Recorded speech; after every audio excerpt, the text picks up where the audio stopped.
I just want to say a few things just to keep you up to date, and hopefully you read some of the stuff we put out and keep up. I know a lot of you were at the football game against Mullen.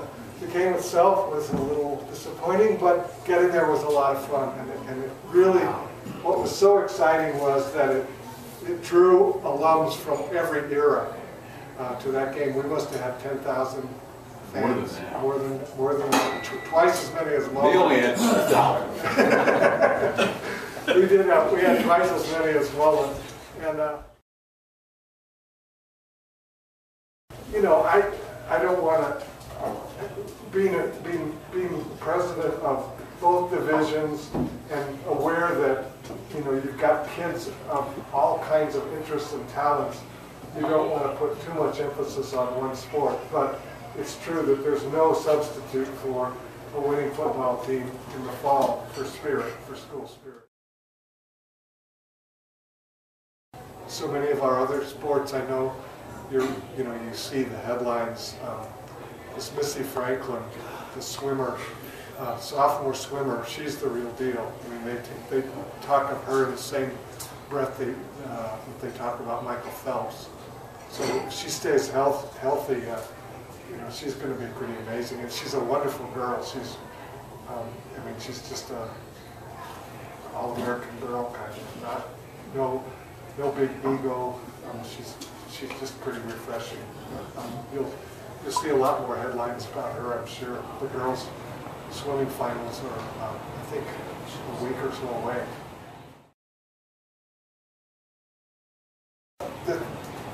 I guess another thing to mention that's kind of new. The fourth year that we've done the Freshman Retreat, and it's a new.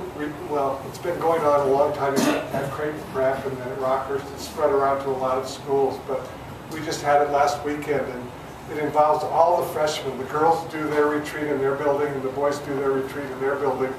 And it involves senior and junior leaders and sophomore grounds crew and parent drivers, and they go out on Friday night to different parents' houses and have some activities and dinner and come back to a big mass, and they stay overnight in the school. And it's been a tremendous positive addition to the school, and because I know there's always kids that come to Regis kicking and screaming. Some of them, their parents say that's where you're going,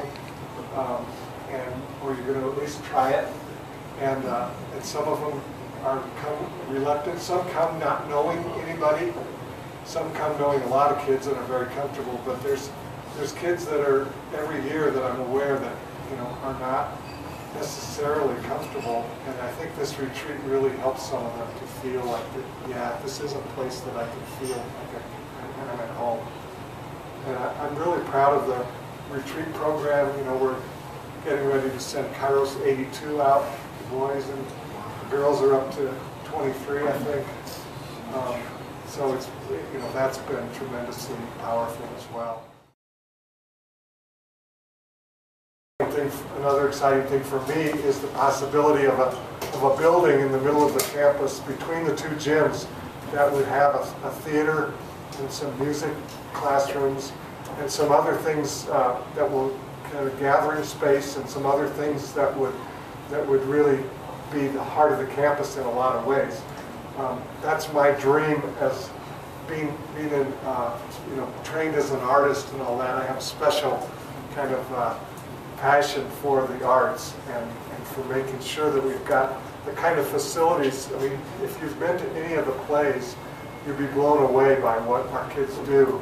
They've got this little postage stamp theater that, it's the same little black box theater that if you were in the school in the 90s and beyond, we've had since the beginning of that building.